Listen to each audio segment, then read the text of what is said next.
성경 어딘지 말해줄 사람이 없으니까 또 되게 허전하네. 제가 할게요. 네. 열왕기하 11장 1절. 네, 11장 1절로 11절입니다.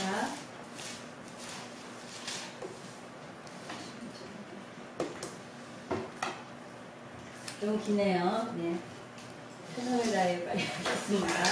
네, 계속하겠습니다. 아하시아의 모친 아달랴가 그 아들의 죽은 것을 보고 일어나 왕의 씨를 진멸하였으나 요람왕의 딸 아하시아의 누이 여호사밧가 아하시아의 아들 요아스를 왕자들의 죽임을 당하는 중에서 도적하여내고 저와 그 유모를 심중에 숨겨 아달랴를 피하여 죽임을 당치 않게 한지라. 요아스가 저와 함께 여호와의 전에 6년을 숨어 있는 동안에 아달랴가 나라를 다스렸더라. 내 지면에 여호야다가 보내어 갈라손의 종들과 모이던 백부장들을 불러들이고 여호와의 전으로 들어가서 저희와 언약을 세우고 저희로 여호와의 전에서 맹세케하게 왕자를 보이고 명하여 가로되 너희의 행할 것이 이러하니 안식일에 입번한 너희 중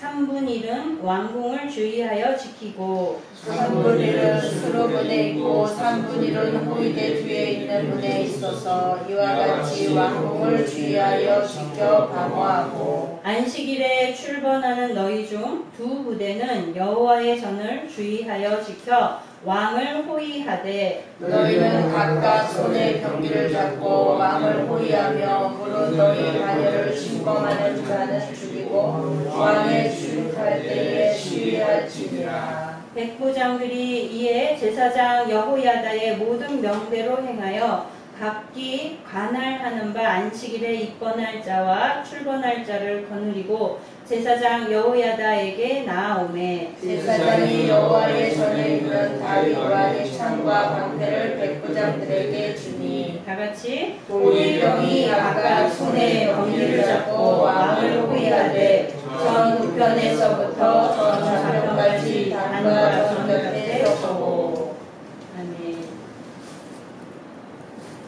네, 오늘 이 1절에 나오는 이 아하시아의 모친 아달랴는 북이스라엘의 몰락한 왕가 아합의 딸이죠. 아합의 딸로서 이제 유다에 시집와서 5대 왕인 여호람의 아내가 됐고 이제 그 아들인 6대 왕 아하시아의 엄마입니다.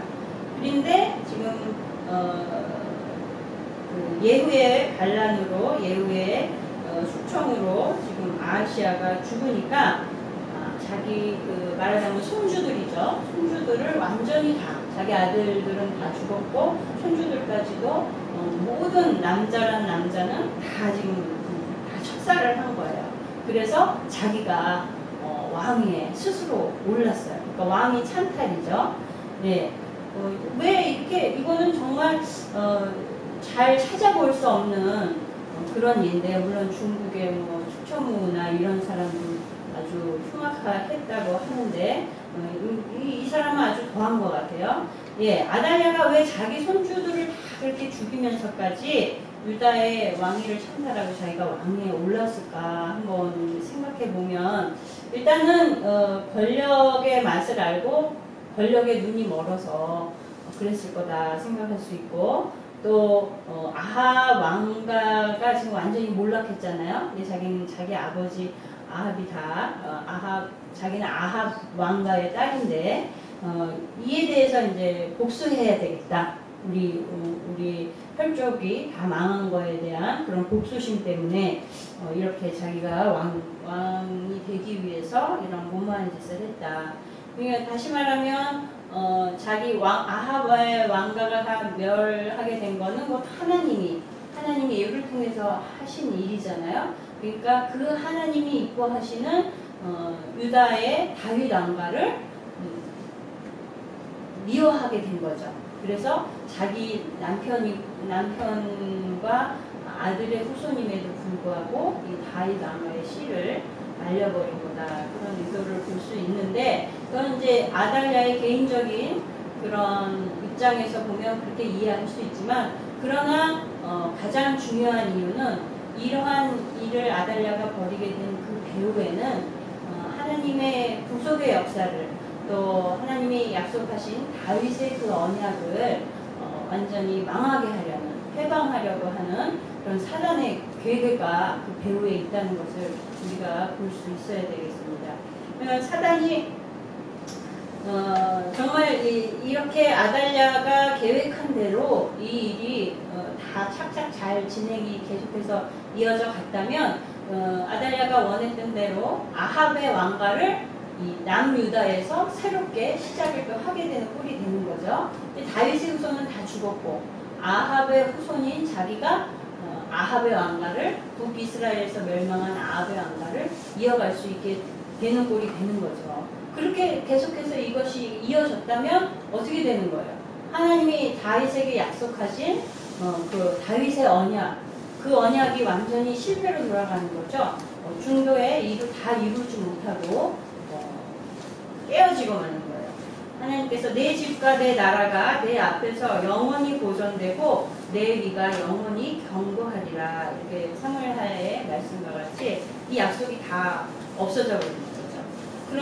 그뿐 아니라 이 다윗 언약뿐 아니라 하나님이 이 다윗 왕의 계보에서 메시아가 나게 하실 것이고 그 메시아가 범죄한 우리 인류를 구원하는 구속의 역사를 이루실 것이다 하는 그 약속도 완전히 이루지 못하게 되는 그런 결과가 오고 말 것인데, 그런데 우리가 지금 오늘 다 읽었듯이 이 왕의 씨를 완전히 멸절하려는 아달랴의 의도대로 됐습니까? 아니죠. 그죠? 자기는 그렇게 애를 썼지만 그리고 모든 게 잘 돼간다고 생각을 했지만 성공을 거두지 못했어요. 그러면 또 사단이 아달랴를 통해서 계획한 메시아의 약속이 실현되지 못하도록 방해하는 것이 성공을 거두지 못한 꼴이 되는 거죠, 지금.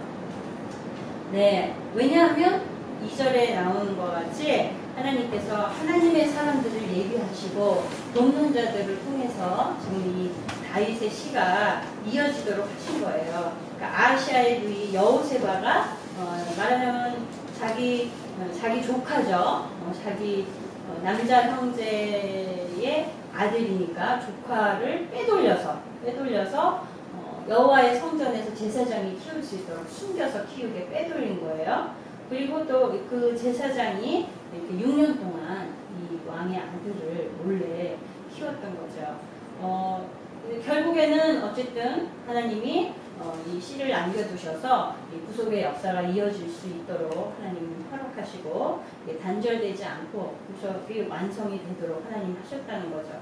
이렇게 사단이 인류의 역사 가운데서 이렇게 아주 집요하게 이런 구속의 역사를 해방한 일이 한두 가지가 아니죠. 이 이전에 모세가 이스라엘 민족을 구출하려고 했을 때에 애굽 왕인 바로를 통해서 지속적으로 방해를 했고, 그러나 결국은 내어줄 수밖에 없었죠. 그리고 오늘 또 아달랴를 통해서 이런 일들이 일어났었고, 이후에는 예수님 당시 태어났을 때는 헤롯 왕을 통해서 어린 아기들을, 베들레헴의 모든 이세미만의 아기들을 다 잡아 죽여가지고 아기 예수님을 그냥 죽이려고 하는 그런 음모를 펼쳤지만 아기 예수님은 애굽으로 피난 가게끔 하나님이 만드셔서 예수님을 무사하셨어요.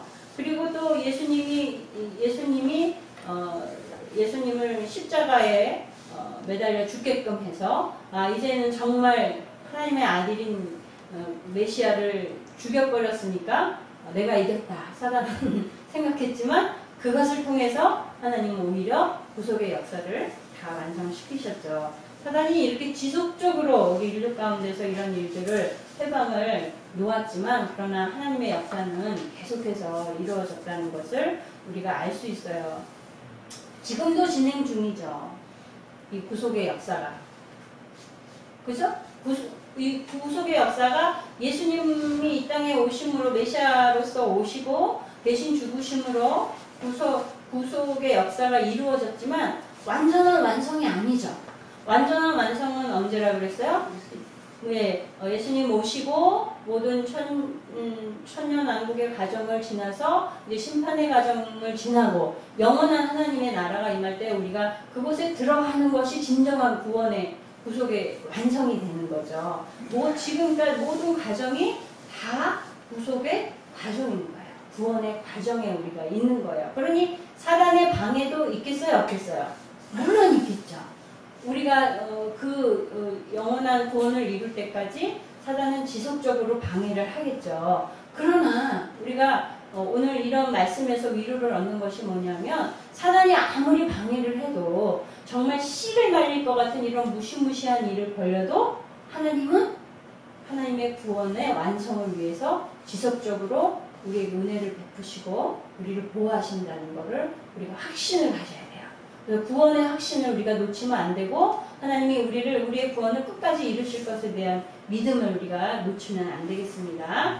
그래서 어떤 순간이 와도 어떤 상황이 와도 하나님의 사랑에 대해서 의심치 않고 우리가 믿음을 잃지 않는 그런 성도가 되어야겠어요. 1절을 다시 보면 이 1절 속에서 나타나는 이 여자 아달랴를 통해서 우리가 정말 한 가지 주의해야 될 그러한 주의사항이 있습니다. 그건 뭐냐면 우리 가정의 믿음을 세우는 일에 있어서 여자의 역할이 얼마나 중요한 건가를 우리가 한번 다시금 상기해야 될 것 같아요.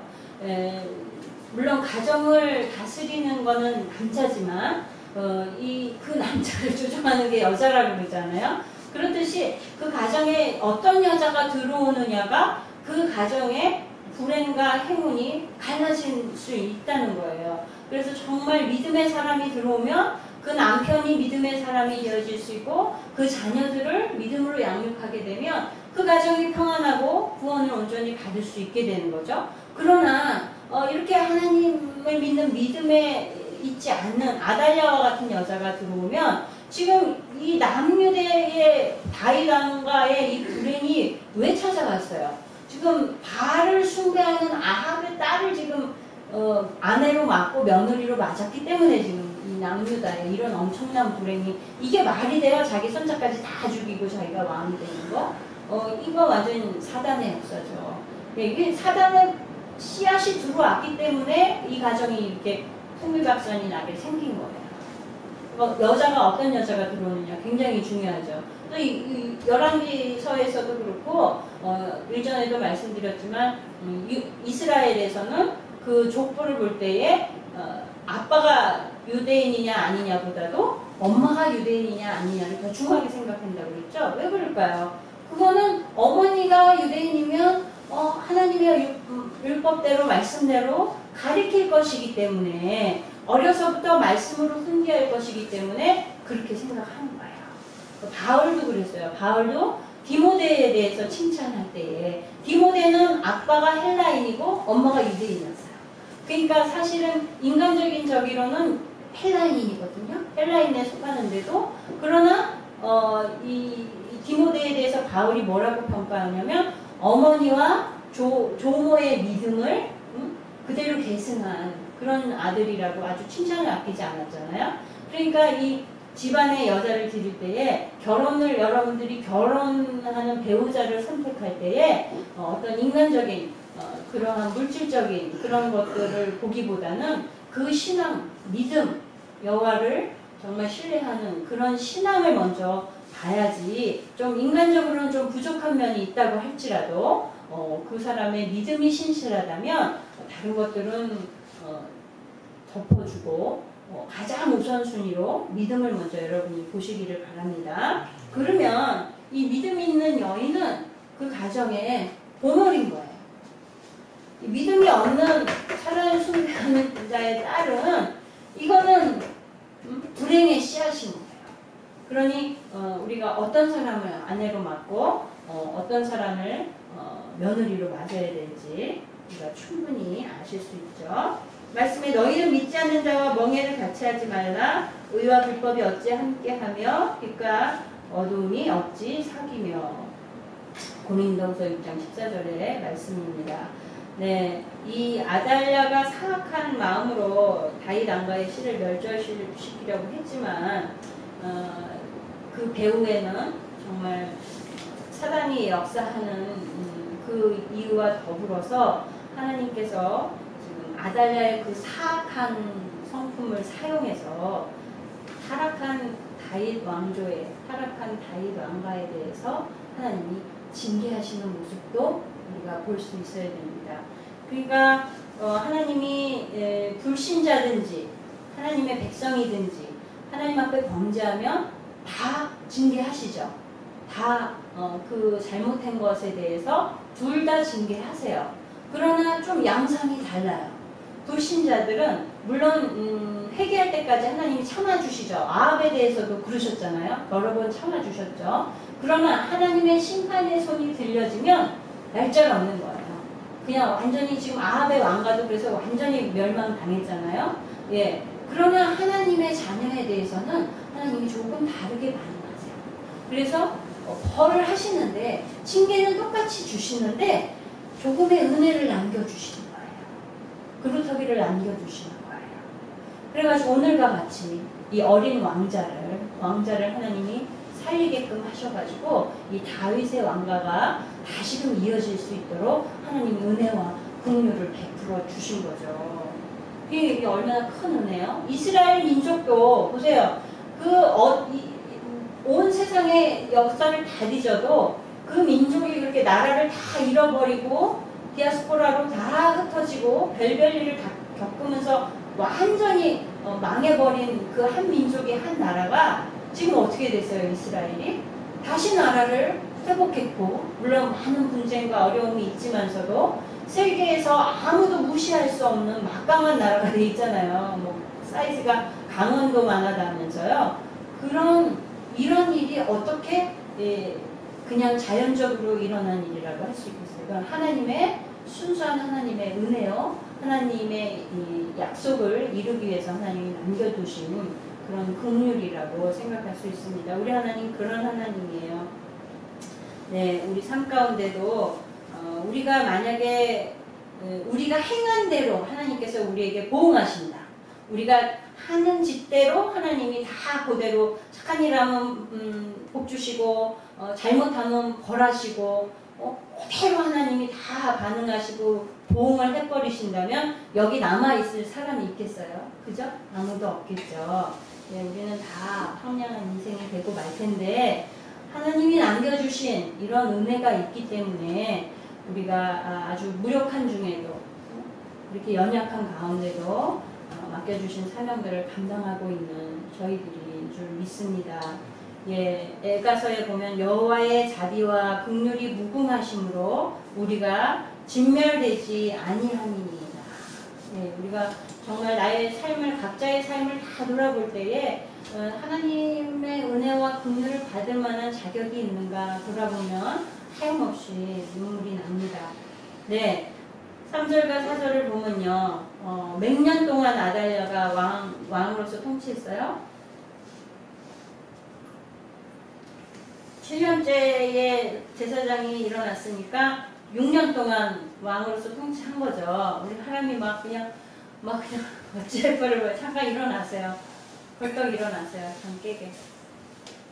일어나세요. 잠 깨게. 졸린 분들 잠깐 일어나세요. 네, 일어나서 들으세요. 잠이 깨요. 예. 7년째 되던 해에 드디어 제사장 여호야다가 혁명을 일으켰어요. 근데 생각해 보세요. 정상적인 하나님이 기름 부으신 제사장으로서 여호야다라면 그 7년 전에 아달랴가 이런 엄청난 짓을 행할 때에 여호와의 제사장으로서 분개하고 일어나서 백성들을 이렇게 도모해가지고 옳은 일을 위해서 분개할 수 있는 그럴 수도 있었잖아요. 남유다니까. 그러나 이 여호야다는 그때 그렇게 하지 않았어요. 그렇게 하지 않고 지금 섣불리 행동하지 않고 6년을 참고 기다린 거예요. 이 인내죠.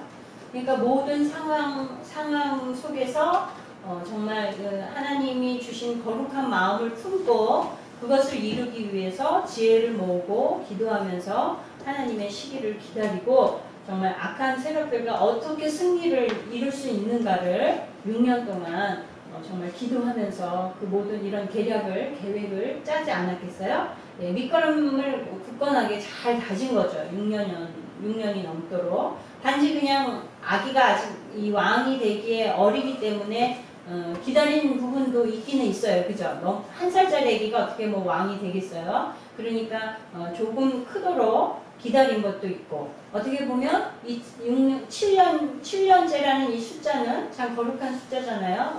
완성을 의미하는 숫자인데 그것도 의미가 있지만 이렇게 정말 거룩한 일을 위해서 준비하고 오랜 시간을 인내하면서 다지는 이런 모습은 하나님의 사람으로서 아주 중요한 자질을 소유한 사람이다. 이런 생각이 듭니다. 예, 말씀의 히브리서의 10장 36절에 너희에게 인내가 필요함은 너희가 하나님의 뜻을 행한 후에 약속을 받기 위함이라.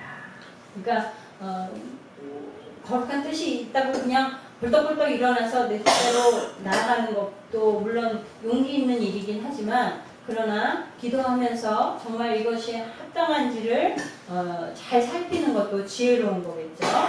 예, 이제 7년째의 여호야다가 백부장들을 불러들여요. 그래서 4절에 보세요. 가리스 사람의 백부장, 또 호위병의 백부장을 불러들여서 성전으로 불러가지고 언약을 세운대요. 그리고 여호와의 전으로 맹세를 한 다음에 어린 왕자를 보여줬어요.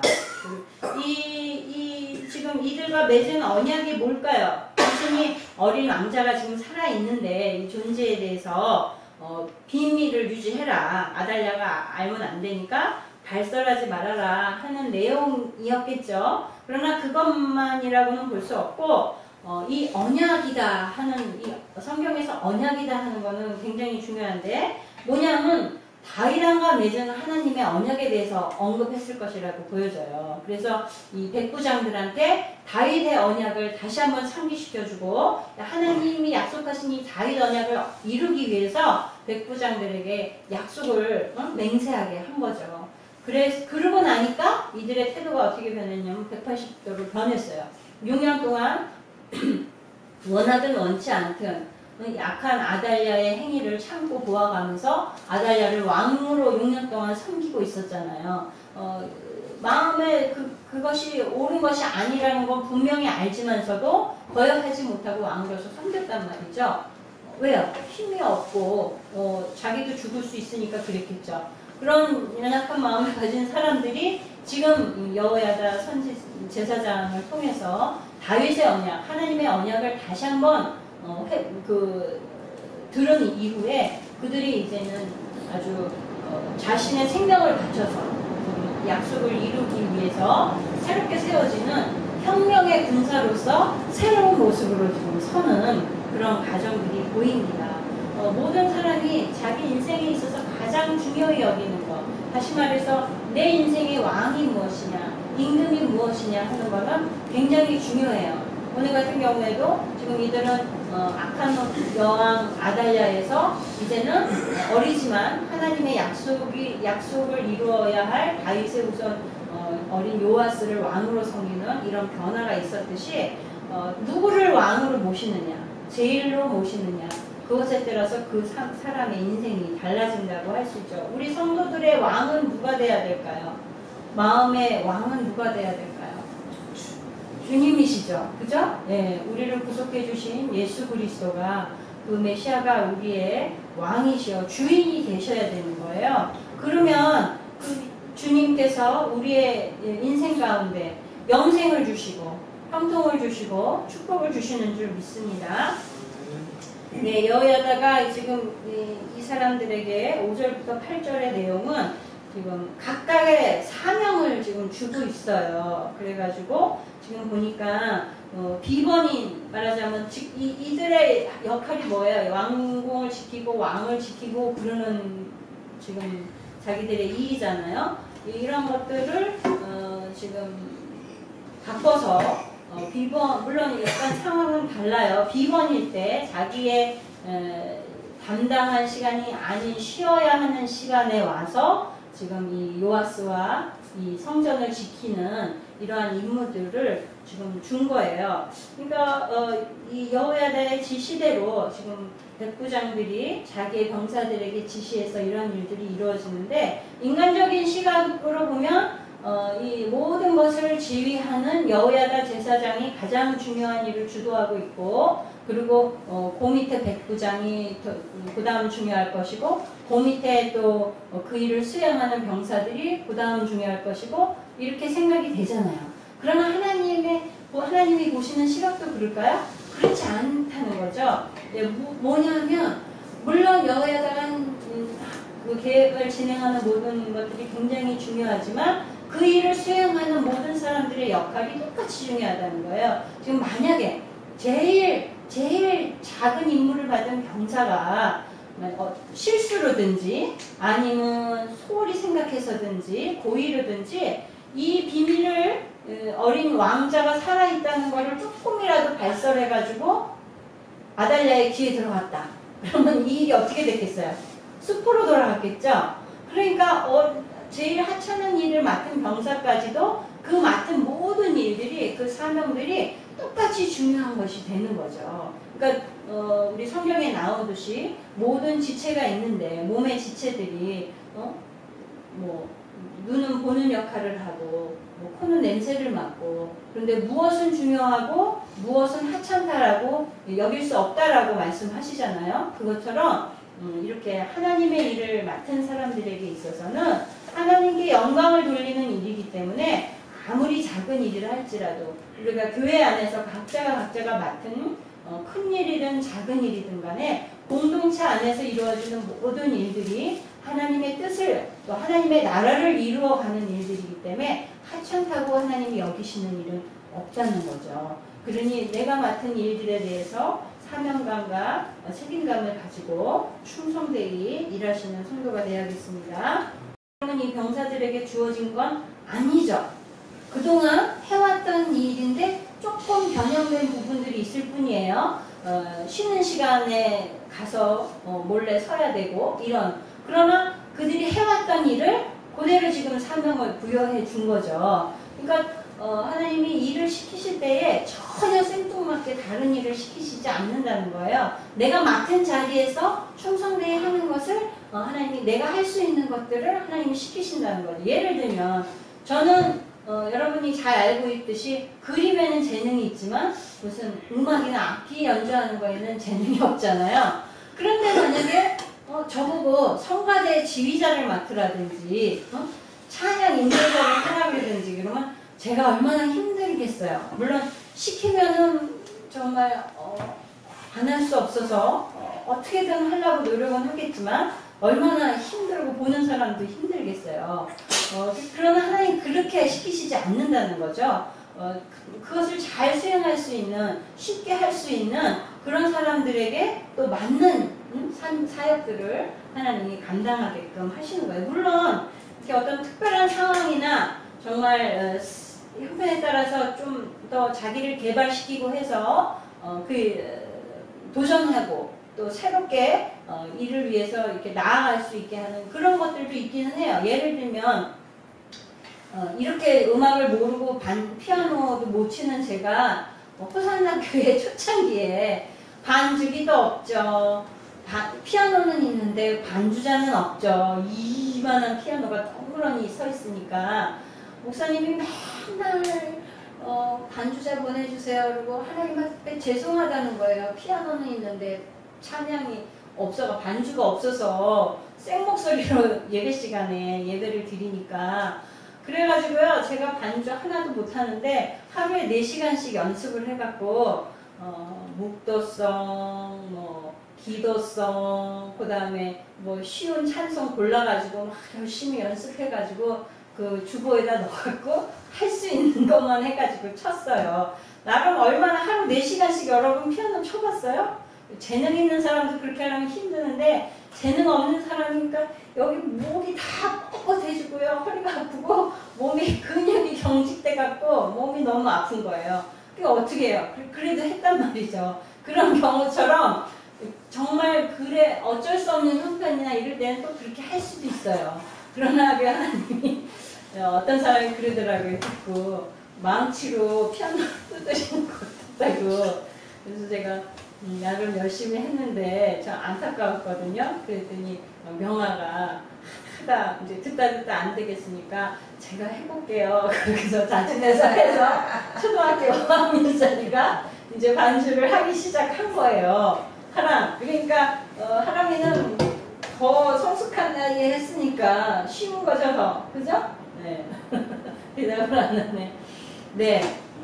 이런 경우도 있지만 그런 경우를 제외하고는 하나님께서 각자의 그 자리에서 그 사람에게 주신 달란트를 잘 사용하실 수 있도록 그렇게 하나님이 사명을 맡기신다는 거죠. 막 그냥 굽기로 해야 되는, 죽도록 힘을 들여서 해야 되는 그런 고통을 하나님이 주시지 않고 우리가 할 수 있는 것들을 마음껏 발휘할 수 있도록 자기 각자의 맡은 위치에서 최선을 다할 수 있도록 하나님이 허락하신다는 걸 우리가 알면서 정말 그 충성된 종에게 칭찬하신 그런 말씀이 있잖아요. 주인이 이르되 잘하였다 착한 종이여 내가 지극히 작은 것에 충성하였으니 10골 건세를 차지하라 하고 하나님이 맡기실 때도 이렇게 또 돕는 자들도 보내주시고 자기가 잘할 수 있는 것들로 할 수 있게끔 충성할 수 있게끔 하나님이 허락하시고 또 충성하였을 때 이런 칭찬과 상들이 있다는 걸 우리가 기억합시다. 네, 이 모든 일 가운데 모든 사람이 참 열심히 여호야다뿐 아니라 백부장들과 이 병사들의 많은 노력으로 이 선한 일들이 잘 이루어졌어요. 예, 그게 우리 속담에 뭐 어른들 얘기에 일 못하는 목수가 뭐 연장 탓한다 그런 말 있잖아요. 그러니까 자기 실력 없는 건 탓 안 하고 연장이 안 좋아서 그렇다라고 얘기한다 그런 의미이긴 한데 그런데요 우리 부엌에서도 보면요 칼을 이렇게 한번 싹 갈아가지고 쓰면요 양파도 요리사가 썰은 것 같이 그냥 얼마나 그냥 아주 세밀하게 샥샥샥 잘 잘라지는지 몰라요. 그러면 이 참 칼을 잘 갈아서 쓰는 게 참 편하다라는 걸 절감하듯이 우리가 이 아무리 능력 있는 목수도 연장이 말을 잘 안 들으면 그 능력이 최대한 발휘가 안 되잖아요. 그죠? 예, 여호야다나 이런 백부장이나 이런 사람들도 하나님의 뜻을 위해서 이 선한 일을 할 때에도 규모 있게 잘 행해야지 온전한 결과를 얻는 것 같아요. 그래서 얼마나 질서정연하게 여호야다가 이 계획을 잘 수행하는지 백부장들을 통해서 각각의 위치와 또 병사들이 해야 될 일들을 잘 지시하고 이런 모습을 볼 수 있습니다. 이런 것들이 우리 교회 안에서도 우리가 하나님의 일들을 감당할 때 우선은 하나님의 일을 하는 사람의 자세로서 내가 한다라는 이런 교만은 버려야 돼요. 나를 통해서 하나님이 하신다. 이러한 자세로서 임해야지. 그러면 하나님께서 우리가 이러한 겸손한 모습으로 하나님이 하시는 것을 감당하는 이런 모습을 할 때 우리 안에 하나님의 능력이 부여해지고 그러면 그것이 좋은 모습으로 나타나고 하나님께 영광을 돌리게끔 되는 거죠. 그러나 우리가 인간인지라 여러 가지 욕심도 부리기도 하고 나의 자랑이 나오기도 하고 내 의지가 발휘되기도 해서 오히려 사람들에게 상처를 주기도 하고 하나님의 영광을 가릴 수도 있다는 걸 우리가 명심하면서 늘 하나님의 일을 감당하는 사람들이 정말 세련되고 또 성숙한 모습으로 규모 있게 일들을 해나가야겠습니다. 네, 디모데후서 2장 21절 오늘 너무 분량이 11절까지 많아서 제가 말씀에 다 읽을게요. 그러므로 누구든지 이런 것에서 자기를 깨끗하게 하면 귀히 쓰는 그릇이 되어 거룩하고 주인의 쓰심에 합당하며 모든 선한 일에 예비함이 되리라. 예, 하나님의 일을 하는 사람들의 자세에 대해 말씀하셨다고 보여집니다. 예, 이 병사들이 지금 자기의 상관인 백부장의 명령에 따라서 구절을 볼까요? 9절에 백부장이 이제 자기 병사들을 불러가지고 다 이제 집합에서 나오고 각자의 위치에서 일들을 감당하는데요. 이 병사들은 백부장의 명령을 따른 거죠. 그래서 백부장의 명령에 자기 상관의 명령을 따라서 군사로서 지금 여호야다 앞에 다 나온 거예요. 예, 우리도 여호와의 군사입니다. 예수 그리스도의 소집된 군사예요. 그죠? 우리 성도들도 군사죠. 영적인 군사라는 거죠. 우리가 뭐 총을 들고 칼을 들는 그런 군사가 아니라 영적인 군사예요. 어떤 군사? 이 세상 가운데서 사단의 세력과 영적으로 전쟁하며 승리하고 하나님의 뜻을 이루어 나가야 되는 그런 영적인 군사인 거예요. 그리고 군사로서 부름받은 자들은 지금 이 여호야다 앞에 집합한 것 같이 어쩌면 이 사람들은 자기들이 왜 왔는지도 모르고 백부장이 소집해서 왔을 수도 있어요. 그 맡겨진 임무의 정확한 뜻을 모르고 지금 이 일들을 했을 수도 있어요. 네, 그러나 자기 마음대로 나 싫어요. 나 비번인데 왜 오라 그래요? 나 쉬어야 되는데 왜 나를 불러요? 왜 불러요? 이러면서 나 싫어요. 집에 와서 쉴래요. 이러지 않는 거죠. 지금 상황을 보면 예,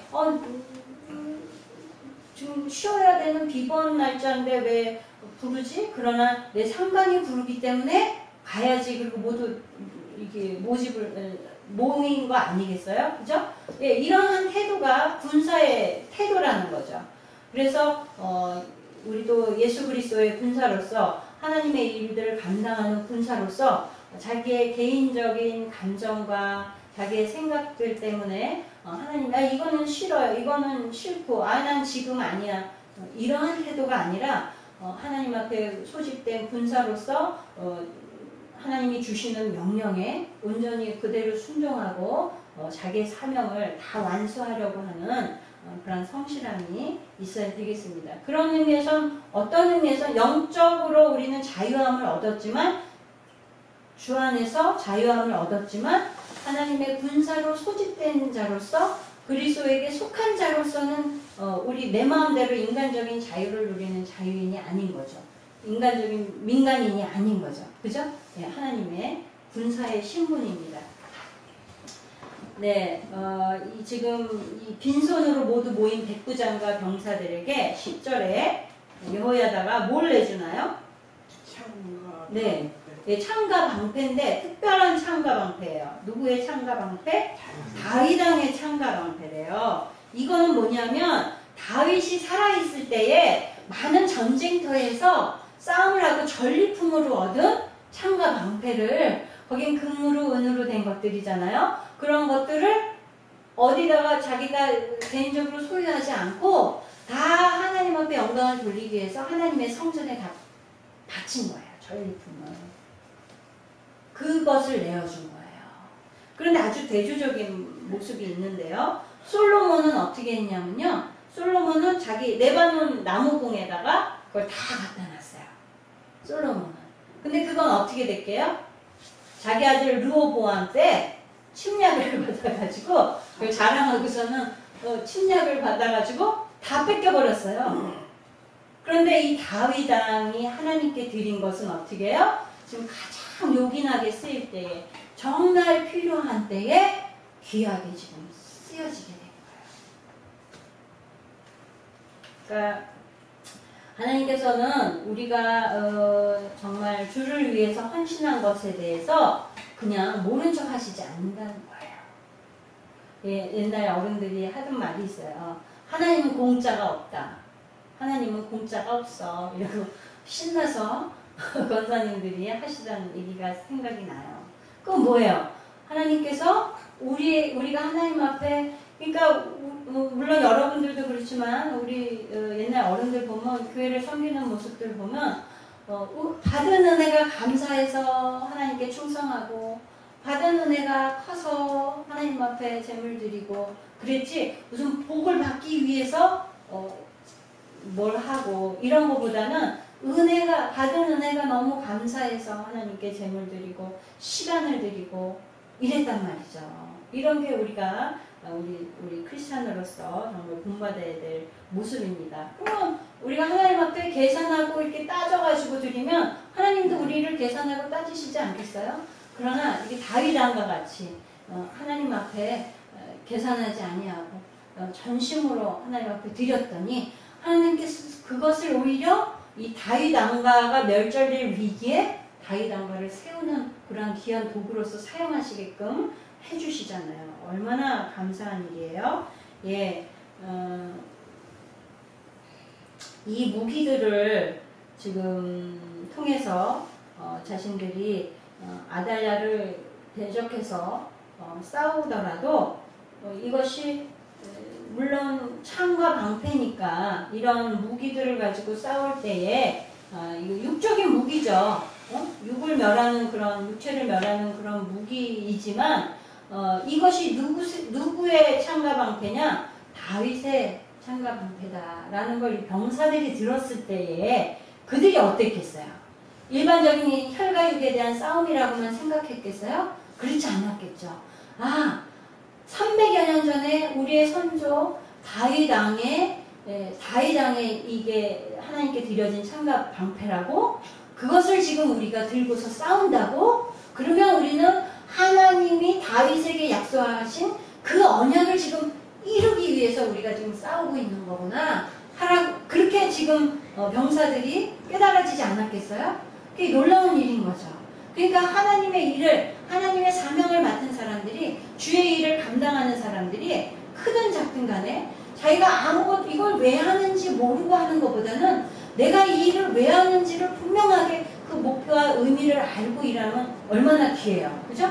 하나님이 일을 할 때 하나님의 일을 이거를 왜 하는지도 모르고 그냥 하면 하나님께 영광 돌리는 것이 어느 게 더 큰 영광을 돌릴 수 있겠어요. 그죠? 그러니까 성도로서의 자기 정체성, 하나님의 군사로서 부름받은 그 명확한 목적과 그 뜻을 이루어야 하는 그 분명한 정체성을 우리가 깨닫는다면 하나님께 영광 돌리는 과정에 있어서 더 빛날 것이고 우리 자신도 더 성장할 것이고 하나님께도 큰 영광을 돌릴 수 있겠죠. 그러니까 우리가 좀 깊이 있고 좀 키가 크고 이런 성장들이 우리 성도들이 나날이 있어야 되겠습니다. 네, 만약에 그런 게 없다면, 그런 게 없이 그냥 그냥 시키는 대로 한 것에 불과하다면 그 일이 완성이 되었을 때에, 어떤 일이 완성이 되었을 때에 물론 기쁘긴 기쁘겠지만 이게 큰 나에게 어떤 변화가 없잖아요. 그죠? 그러나 내가 왜 하나님을 위해서 이 일을 왜 하는지를 분명하게 깨닫고 목표를 가지고 한다면 전혀 다른 결과를 가지고 우리가 다른 자세로 그 과정 속에서 임할 수 있겠다 이런 생각을 해봅니다. 네, 정말 오직 여기는 말씀은 이제 마지막이니까 한번 찾아볼까요? 베드로전서 2장 9절 이제 외울 때도 됐는데 이 말씀 베드로전서 2장 9절 이러해야 합니다.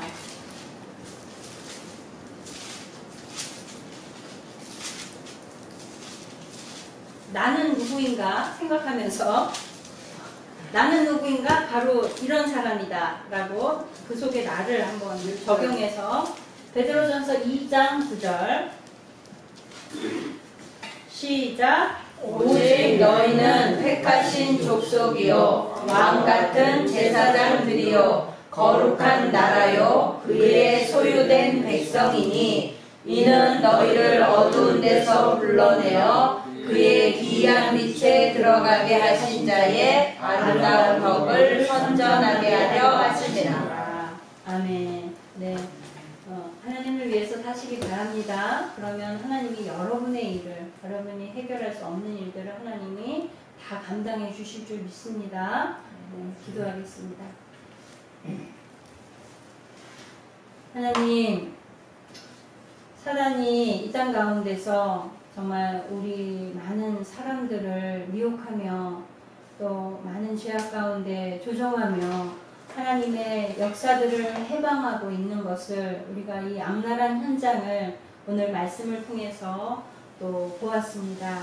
그러나 이런 악한 세력이 아무리 강성할지라도 하나님의 역사를 막을 수 없음을 또한 우리가 분명히 보았습니다. 하나님, 우리 성도들에게 정말 우리의 시작은 미약할지라도 우리의 미약함조차도 하나님께서 들어서 사용하시고 하나님의 놀라운 계획과 뜻을 반드시 이루어 가신다는 그 믿음을 잃지 아니하고 정말 남은 3일 동안도 하나님을 온전히 신뢰하며 하나님의 말씀대로 살기를 바라는 우리 성도들에게 주님이 동행해 주셔서 정말 하나님의 놀라운 일들을 그 놀라운 역사들을 잘 감당하는 귀한 성도로 살게 하여 주시옵소서. 감사드리며 예수님의 이름으로 기도드렸습니다. 아멘. 주기도문으로 예배 마칩니다.